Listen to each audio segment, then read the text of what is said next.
لا حول ولا قوة الا باللہ۔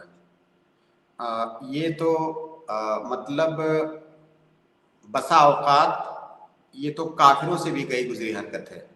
جی ایک مسلمان کسی مسلمان کو مسجد میں جانے سے منع کر دے فقط اس لیے کہ وہ کسی امام کی تقلید نہیں کر رہا ہے، وہ نبی صلی اللہ علیہ وسلم کے بتائے ہوئے طریقے پر نماز پڑھنا چاہ رہا ہے، یہ تو ایسا تو غیر مسلم بھی نہیں کرتے ہیں۔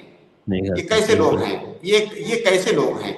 قرآن کریم کے اندر اللہ تعالیٰ کی مسجدوں سے روکنے کا کتنی بڑی اس پر وعید آئی ہے کہ جو لوگ اللہ تعالیٰ کی مسجدوں سے گھروں سے اللہ اور اس کے بندوں کو روکتے ہیں، تو یہ تو بہت خطرناک مسئلہ ہے۔ تو بھائی دیکھیے، ہم آپ کو صرف یہی بات کہہ سکتے ہیں کہ آپ کو اللہ رب العالمین نے جب حق کی توفیق دی ہے، آپ اس پر ثابت قدم رہیے، آپ اس پر ڈٹے رہیے، اور پریشانیاں آئیں گی آپ اسے جھیلیے۔ اگر وہ لوگ مسجد میں نہیں جانے دیتے ہیں تو آپ مسجد مت جائیے، اس کا گناہ ان کے اوپر آئے گا۔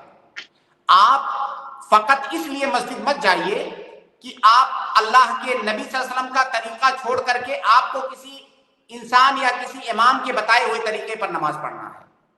آپ بالکل اللہ کے نبی صلی اللہ علیہ وسلم کے طریقے کو مت چھوڑیے۔ اگر مسجد نہیں جانے دے رہے ہیں تو آپ گھر میں نماز پڑھیے۔ تو شیخ یہ گھر میں بھی آزمائش ہے نہیں، آپ کے۔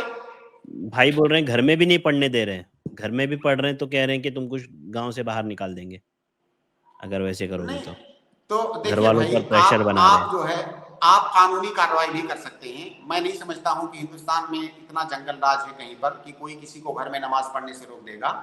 آپ قانونی کارروائی کیجیے ان کے خلاف۔ بھائی میں اپنے گھر میں کیا کرتا ہوں آپ سے کیا لینا دینا ہے؟ میں اپنے گھر میں کیسے نماز پڑھتا ہوں کیا لینا دینا ہے؟ اگر کوئی انسان جی نماز نہیں پڑھتا ہے تو ایسے لوگوں کو جا کر کے پکڑ کے تنگ نہیں کریں گے کہ تم نماز کیوں نہیں نہیں کریں پڑھتے گے۔ ہو۔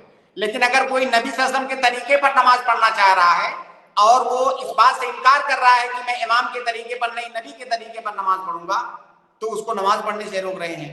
روک رہے ہیں۔ بہت بڑا مسئلہ ہے۔ دیکھیے، تکفیر کرنا تو بہرحال یہ بہت گمبھیر مسئلہ ہے، وہ تو ہم نہیں کر سکتے، لیکن یہ بہت جی بڑا مسئلہ ہے۔